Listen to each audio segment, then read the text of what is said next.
नमस्कार दोस्तों। कॉपी माई ट्रेड का पहला ट्रेड जो कल लिया था हमने, ये अलग से ग्रुप है। ऑफ कोर्स ये छोड़ के इंडिविजुअल लोग हैं तो उनको इंडिविजुअल लोगों को उसके हिसाब से भेजा जाता है डिटेल्स। बट यस, निफ्टी कल हमने बाई किया था, तो ये ट्रेड बाई किया था हमने 18300। ये जून के मंथ का लिया था हमने एक्सपायरी। और यस, इसका बाइंग अप्रोक्सीमेटली 196 पे था। तो मैं सबसे पहले तो आपको बाइंग का भी लॉजिक लगा देता हूँ, और दूसरी चीज़, अगर कल कल ये शायद एंड ऑफ द डे तक था कि 152 पे जब रिवर्सल आया था तो तकरीबन 12,000 की प्रॉफिट में चल रहा था। और जब भी क्लोजिंग किया था तो ये तकरीबन 20,000 उसके हिसाब से था। तो यस, अप्रोक्सीमेटली 20,000 का उसके हिसाब से प्रॉफिट हो गया। इसका लॉजिक क्या था, चलो मैं अभी आपको लॉजिक बता देता हूँ सबसे पहले। अगर आप चेक करो, राइट, तो जो निफ्टी का अभी फिलहाल हाई था 15 मई का, तो वहां से एक लो बना था, राइट, और मार्केट तकरीबन 50% के लेवल पे आ गया था। ठीक है। तो ये 50% के लेवल पे जब भी वो आ गया था तो उसने छोटा छोटा एक रिवर्सल देना वहां से शुरू कर दिया था। वहां पे हमारा तकरीबन बाय था वो टाइम पे। तो यस, आपको मैं चाहूँ तो 15 मिनट्स के कैंडलस्टिक पैटर्न पे भी बता देता हूँ। और यस, वहाँ से रिवर्सल्स तकरीबन आया था, ये कल की बात है। और कल उसने रिवर्सल्स दे के 50% के लेवल से और फिर नीचे की तरफ उसके हिसाब से जाना उसने शुरू कर दिया था। तो ये एक सबसे पहले और इम्पोर्टेंट चीज़ था जहाँ पे हमने बाइंग लिया, क्योंकि देखो मार्केट में हमको दो तीन चीज़ें ही चाहिए। एक तो सबसे पहले डायरेक्शन मालूम चाहिए कि डायरेक्शन कौन सा है ट्रेड का, राइट। ट्रेड के डायरेक्शन के साथ में आपको मालूम रहना चाहिए कि आप उसको कब बाय करने वाले हो और सेल कब करने वाले हो। ये दो इंपॉर्टेंट चीजें, ये तीन इंपॉर्टेंट चीजें अगर आपको मालूम रही तो आप आराम से उसके हिसाब से ट्रेड कर सकते हो। ठीक है। तो सबसे पहले हम जाते हैं बाइंग पे। तो बाइंग का फंडामेंटल सिंपल था। अगर आप इसको और छोटे टाइम फ्रेम पे लेके जाओ तो यस, आपको एक अच्छा खासा रिवर्सल वहां पे देखने को मिलेगा। तो जैसे ही इसने स्टार्ट में रिवर्सल दे दिया था मॉर्निंग में, तो वहां पे बाई कर लिया था। तो टाइमिंग भी आपको बता देता हूँ।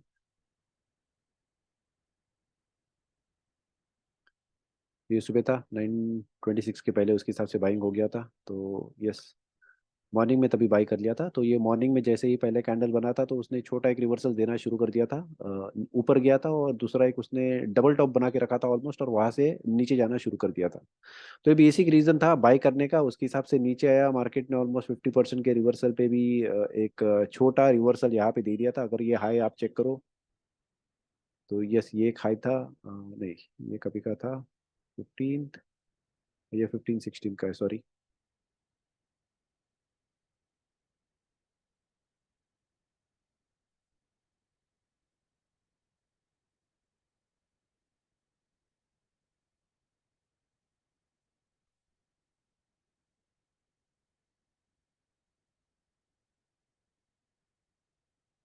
ठीक है। तो ये 50%, पूरा जो रेंज था 15 के बाद में जो 16 को लो बना था वहां से, और ये 50% पे आ गया था। तो ये एक अच्छा मौका था उसके हिसाब से। और फिर उसने एक छोटा रिवर्सल दे के 50% पे एक दूसरा कंफर्मेशन दे दिया।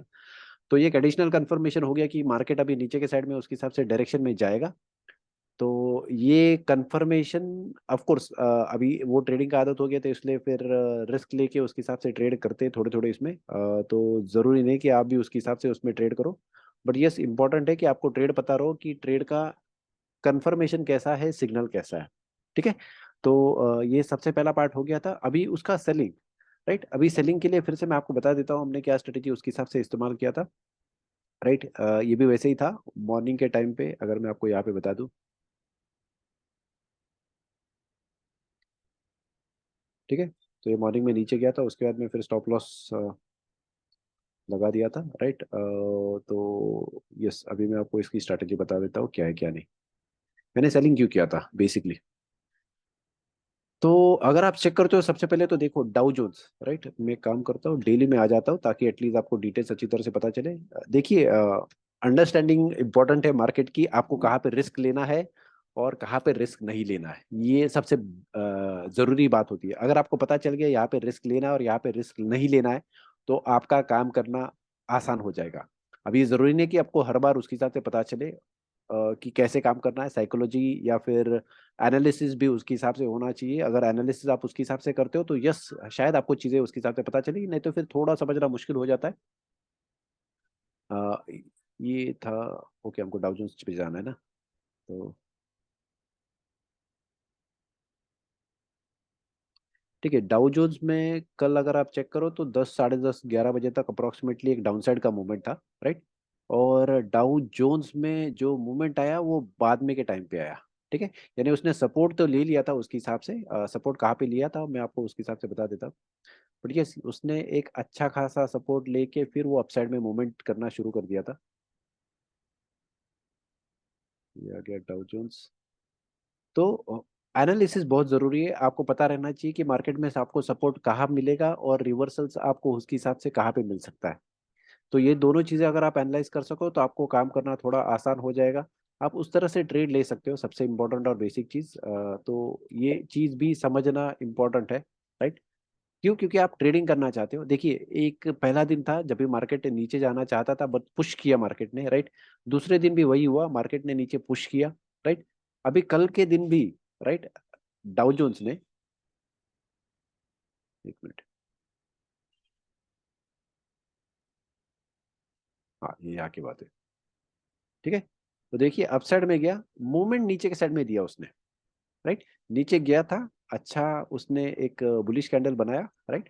कल फिर से नीचे गया और नीचे ने उसने खास करके एक रेजिस्टेंस पे सपोर्ट ले, देखिए ये नीचे का साइड था, यहाँ पे उसने सपोर्ट लिया। अभी ये आ जाती है 78.6 की लेवल, जहां से जनरली मार्केट रिवर्स होने की प्रोबेबिलिटी जो है बढ़ जाती है, ठीक है। आप ये लॉ ऑफ वाइब्रेशन के हिसाब से चेक कर सकते हो, म्यूजिक ऑक्टेव्स उसके हिसाब से चेक कर सकते हो, क्योंकि उसका वीडियोस ऑलरेडी हमने बना के डाला है। तो यहाँ पे आके उसने उसके हिसाब से सपोर्ट लिया। अभी ये सपोर्ट बहुत इंपॉर्टेंट होता है, अगर आप बैक टेस्ट करके चेक करते हो तो आपको पता चलता है कि ये लेवल्स इंपॉर्टेंट है, ठीक है। और वहां जाके जब भी उसने क्लोजिंग भी पहले के क्लोजिंग के ऊपर दी, ठीक है, तो मार्केट में एक चीज पता चली कि स्ट्रेंथ डेवलप हो रहा है। ये कभी पता चला? ये कल शाम को उसके हिसाब से पता चल गया कि भाई स्ट्रेंथ डेवलप हो रहा है, ठीक है। अभी अभी आते हैं हम इंडियन मार्केट पे, ठीक है। अभी इंडियन मार्केट में सबसे पहले तो यस, बैंक निफ्टी सुबह में नेगेटिव था, पूरा टोटली नेगेटिव जा रहा था उसके हिसाब से। बट दो खास स्टॉक्स थे जिसका हमने एनालिसिस उसके हिसाब से दिया था और बताया था कि भाई ये इसमें हमको चेंजेस क्या दिखाई दे रहे हैं, राइट। एक तो सबसे पहले था रिलायंस। आप अगर रिलायंस का स्टॉक का ट्रेंड चेक करो तो आपको दो तीन चीजें खास करके पता चलेगी, ठीक है। तो मैं जस्ट आपको बता देता हूँ। उसने एक रेंज फॉर्म किया था, ठीक है। एक डोजी बना दिया था यहाँ पे और एक बियरिश एनगल्फिंग बना के नीचे की तरफ आ गया था, ठीक है। देखो अभी मार्केट जब भी काम करता है ना तो मार्केट साइकिल्स में काम करता है। आपको अगर साइकिल्स पता है तो आप उसके हिसाब से ट्रेड्स ले सकते हो, छोटे ट्रेड्स लंबे ट्रेड्स कैसे लेने हैं आप वो मार्केट की ट्रेंड के हिसाब से उसके हिसाब से डिसाइड कर सकते हो, ठीक है। हुआ क्या कि सबसे पहले देखो, पहला दिन, दूसरा दिन, तीसरा दिन, राइट, ये दोनों दिन उसका अगर आप लो चेक करते हो तो ये लो ज्यादा कुछ खास नीचे नहीं गया था, भले ही उसका क्लोजिंग अगर लो जाए, राइट, भले उसका क्लोजिंग अगर लो जाए, बट ये उसका जो लो जा रहा था वो कहीं पे भी पकड़ के रख रहा था, सस्टेन कर रहा था, उसके नीचे जाने नहीं दे रहा था, ठीक है। ऐसे टाइम पे जब भी मार्केट खास करके आपका कहीं तभी लेवल्स पे खास चीजों को पकड़ के रखे, ठीक है, और उसके ऊपर धीरे धीरे मोमेंट देना शुरू कर दे, तो समझ लेना कि शायद कुछ शॉर्ट टर्म के लिए चेंजेस आने वाले हैं। लॉन्ग टर्म के लिए तो देखो जैसे मार्केट बनेगा उसके हिसाब से चेंजेस हमको पता चलेगा। बट अगर आपको शॉर्ट टर्म में उसके हिसाब से चेंजेस दिखाई देते हैं तो मार्केट में आपको चेंजेस आ सकता है। अभी क्या हुआ, एक रेंज बनाया उसने 23.6 की लेवल से, उसने एक रिवर्सल हमको दे दिया यहाँ पे और फिर मार्केट नीचे की तरफ आने लगा। तो उसने क्या किया, उसका एक साइकिल कंप्लीट कर लिया। हम ये साइकिल कंप्लीट करने की राह उसके हिसाब से देख रहे थे, ठीक है। ये एक इंपॉर्टेंट चीज है क्योंकि रिलायंस टॉप के निफ्टी 50 में टॉप के 4 स्टॉक्स जो है, रिलायंस, एचडीएफसी, टीसीएस, इन्फोसिस, इन चारों में से सबसे ज्यादा जो परसेंटेज कंट्रीब्यूशन है वो रिलायंस का है, इसलिए ये क्रिटिकल है, ठीक है। ये पहली चीज थी। उसका सबसे पहले जैसे हमने बताया कि यस ये नीचे के साइड में रिवर्सल दे रहा था, राइट। हम इसका लेगा तो 15 मिनट्स के कैंडलस्टिक में चेक करेंगे जब भी हम वहां पे डिटेल जाएंगे। बट ये एक इंपॉर्टेंट रीजन था, तो जैसे ही वो उसके हिसाब से नीचे आ रहा था तो हमने उसमें कुछ चेंजेस देखे जो हम आपको बताएंगे। साइमल्टेनियसली ये एक दूसरा स्टॉक है अडानी, ठीक है। अभी देखो अडानी तो ऐसा है कि फिलहाल डू और डाई की पोजीशन पे था, ठीक है। ये एक इंपॉर्टेंट चीज था। सुबह का अगर आप डेली मार्केट एनालिसिस आज सुबह का चेक करते हो तो आपको वहां पे पता चलेगा कि यस उसने एक डोजी बनाया था और उसके बाद में बियरिश एंगल्फिंग बनाया था, ठीक है। अभी अगर आप आज सुबह का वीडियो चेक करते हो तो आपको उसमें इंपॉर्टेंट हमने चीज बताया था कि भाई ये 50% के ऊपर में है, इसलिए ये सपोर्ट लेके ऊपर के साइड में जाने का चांसेस ज्यादा है, जो यहाँ पे हुआ।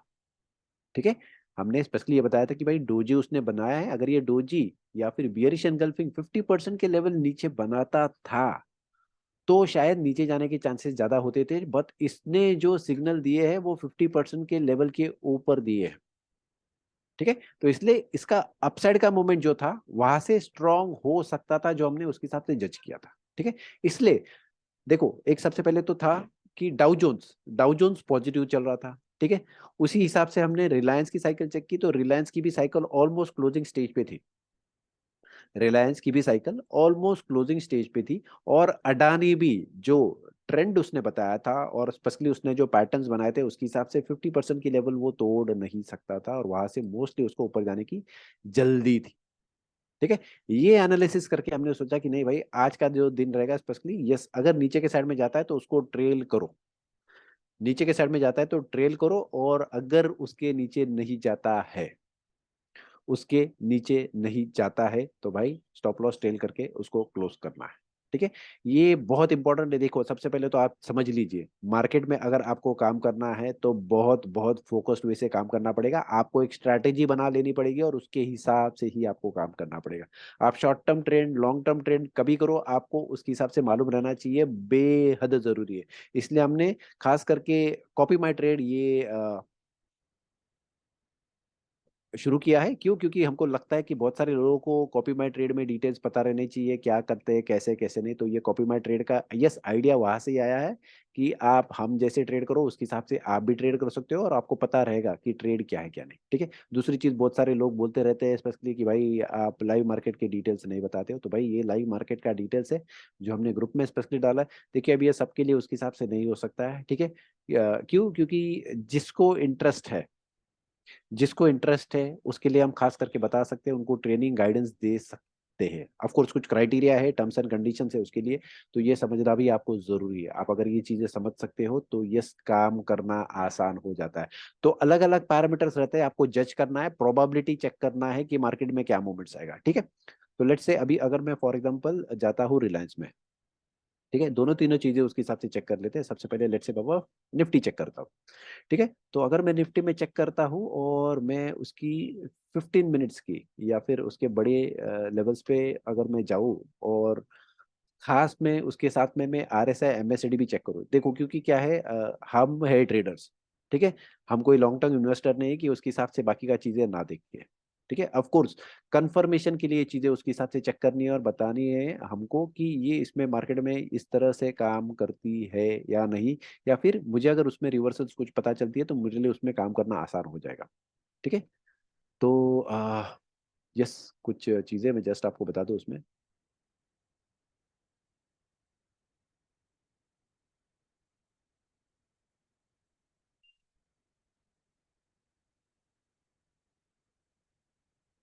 ठीक है, देखिए, मार्केट अपसाइड में तो गया, राइट, ये डाउन उसने बनाया तो यस, उसका RSI MACD उसके हिसाब से यहाँ पे आ गया, राइट। बट मार्केट जब ये आज नीचे जा रहा था उसके हिसाब से, ठीक है, तो उसने जो मोमेंटम दिखाना चाहिए था, हालांकि हमने सुबह में उसके हिसाब से उसका क्लोजिंग करवा दिया था, बट जिस तरह से उसके मोमेंटम दिखने चाहिए था वो उसके हिसाब से दिख रहे नहीं थे। ठीक है, तो स्ट्रेंथ जो था, जनरली एक दो रेड अगर कैंडल्स आपको मिल जाए तो मोमेंटम भी आपका स्ट्रांग उसके हिसाब से होने लगता है, जो यहाँ पे बिल्कुल दिख नहीं रहा। ठीक है, तो ये अगर आपको दिखता है और पता चलता है कि नहीं भाई एक स्ट्रांग है, तो आप उसके हिसाब से उसको लेके जा सकते हो। बट यहाँ पे स्ट्रेंथ ऑलरेडी मेंटेन दिखाई दे रही थी, ये इसके नीचे नहीं जा रहा था, भले ही प्राइस उसके हिसाब से नीचे जा रहा था। तो फिर बाद में सोचा, क्योंकि हमने ऑलरेडी जून की एक्सपायरी का लिया था, तो वो अगर चेंजेस जो होते हैं ऑप्शंस में, वो चेंजेस जब भी डाउन ट्रेंड में रहते हैं और तभी आप अगर सेल कर दो तो आपके लिए अच्छा रहेगा। ठीक है, क्योंकि उसमें आपको प्राइस भी चेक करना पड़ता है, जो ऑफर देने वाला है और बिड करने वाला दोनों है, दोनों के प्राइसेस भी अगर पास पास में रहे तो आप उसके हिसाब से कर सकते हो, नहीं तो फिर जनरली चेंजेस या फिर उसका जो वैल्यूज है अगर थोड़ा वॉलेटाइल रहे, ज्यादा रहे, तो फिर आपको उसमें ज्यादा प्रॉफिट्स होता नहीं है। तो कुछ चीजें खास करके आपको पता रहनी चाहिए उसमें काम कैसे करना है कैसे नहीं। तो यस, ये एक और एक रीजन था कि हमको ये निफ्टी में चेंजेस उसके हिसाब से दिखाई दिए, राइट। जैसे मैंने बताया कि रिलायंस, राइट, रिलायंस एक स्पेसिफिक मोड पे आके उसके हिसाब से उसमें भी चेंजेस दिखाई दे रहा था। तो हमने वो भी उसके हिसाब से चेक किया और बताया कि हाँ, ये शायद पैटर्न्स है, यहाँ पे शायद उसके हिसाब से रिवर्सल्स आने का चांसेस ज्यादा है। ठीक है। तो अगर आप चेक करते हो तो यस, यहाँ पे भी एक टिपिकल सिमिलर पैटर्न उसके हिसाब से हमको दिखाई दे रहा था, ये हुआ रिलायंस में। ठीक है। तो जो नीचे के साइड में मूवमेंट होना चाहिए वो प्राइस में मूवमेंट आ रहा है, ठीक है, हर दिन। बट ओवरऑल जो मोमेंटम गेन है वो रहता है, और आप क्या होता है कि साइकोलॉजिकली एक बार फिर बाद में आपको वो ट्रेड करना मुश्किल हो जाता है। तो आप जब भी ट्रेड लेते हो तो सबसे इंपॉर्टेंट चीज है आपको आपका स्टॉप लॉस ट्रेल करते रहना। ठीक है। ये बेहद जरूरी है। और आपको अगर एक पॉइंट लगता है कि नहीं भाई चलो यहाँ पे शायद इस मूवमेंट्स आपके डायरेक्शन में जाने का चांसेस ज्यादा नहीं है, थोड़ा भी आपको अगर हिंट लग रहा है कि ऐसा कुछ होने वाला है, तो प्लीज आप ट्रेड क्लोज करके उसके हिसाब से फटाक से निकल सकते हो। ठीक है। देखिए, ये अगर मैं चेक करूँ तो ये मोमेंट है तकरीबन, ये मोमेंट है इसमें तकरीबन, राइट। ये आपको जो डिटेल दिखाई दे रही है ये 15 का है, राइट। ये है 17th, राइट। ये है 18th और ये 19 का। तो ठीक है, अगर आप चेक करो तो ये डाउन साइड में मूवमेंट्स उसके हिसाब से उसका दिखाई दे रहा था, राइट। बट नीचे नहीं जा रहा था। दोस्तों देखो, ऐसे टाइम पे आपको रिस्क नहीं लेनी चाहिए। आपने, देखो, ट्रेडिंग के कुछ फंडामेंटल्स है, मैं आपको जस्ट बता देता हूँ। सबसे पहला है कि भाई आपको आपके कैपिटल्स हमेशा प्रोटेक्ट करने हैं। सबसे पहला और इम्पोर्टेंट, अगर आपके पास कैपिटल है तो आप आगे में ट्रेड कर सकते हो, वरना ट्रेड नहीं कर सकते हो। ठीक है। 90% जो लोग हैं वो हमेशा लॉसेस करते हैं। तो प्लीज ये चीजें बहुत जरूरी है, आपको ये चीजें समझनी जरूरी है। दूसरा जो है, आपको आपके प्रॉफिट्स बुक करते रहने हैं। ठीक है। आपको आपके प्रॉफिट्स बुक करते रहने। तो अगर आपको कहीं लगता है कि भाई यहाँ पे रिस्क है, आपके अपोजिट डायरेक्शन में जा रहा है या फिर ट्रेड उसके हिसाब से नहीं हो रहा है, तो प्लीज प्लीज प्लीज आप रुकिए मत, स्टॉप लॉस लगा के रख दीजिए और वैसे ही उसके हिसाब से आगे में जाइए। स्टॉप लॉस हिट हो गया, हर्ज नहीं, चलेगा, बट आपने जो प्रॉफिट्स बनाए हैं उसको आपका प्रोटेक्ट करना है। ठीक है। तो ये एक बेसिक फंडामेंटल था, हमने वही किया उसके हिसाब से, भाई स्टॉप लॉस लगा के उसके हिसाब से उसको ट्रेल किया और खत्म कर दिया। क्यों? बेहद जरूरी है, बेहद जरूरी है आपको ये चीजें समझना कि काम कैसे होता है, राइट। अगर आप उसके हिसाब से समझ सकते हो तो काम करना आपको आसान हो सकता है, वरना मुश्किल हो सकती है। तो इंपॉर्टेंट चीजें सिर्फ याद रखिए, कैसे काम होता है कैसे नहीं। ठीक है। ये ऐसे ही ट्रेड्स हम आपके सामने लेके आएंगे और आपको चीजें बताते रहेंगे क्या होता है क्या नहीं, राइट। और यस, हमारे साथ कॉफी माई ट्रेड में जुड़िए। लिंक लगेगा तो हम फिर से यहाँ पे प्रोवाइड कर देंगे, कल भी हमने उसके हिसाब से दिया था। तो सोच समझ के ट्रेड लीजिए। शॉर्ट टर्म ट्रेड्स कैसे लेने हैं, लॉन्ग टर्म ट्रेड्स कहाँ पे लेने हैं, कैसे लेने हैं, ये दोनों चीजें समझना जरूरी है। आप अगर वो चीज समझ सकते हो तो ट्रेड करना थोड़ा आसान हो जाता है उसके हिसाब से। तो यस, हम आपके साथ में फिर से जुड़ेंगे और आपको ऐसे ही कुछ चीज़ें आसानी से बताते रहेंगे, ओवरऑल चीज़ों में क्या होता है क्या नहीं। तब तक के लिए थैंक यू, गुड बाय और हैप्पी वीकेंड। और एक चीज़ दूसरी बता दूं कि यस प्लीज़ हमारे यूट्यूब चैनल को लाइक कीजिए, सब्सक्राइब कीजिए और प्लीज़ कमेंट कीजिए अगर आपको ऐसे वीडियोस अच्छे लगते हैं, तो हम ज़रूर इंटरेस्ट के साथ में ऐसे वीडियोस बना करेंगे। Thank you, bye, take care.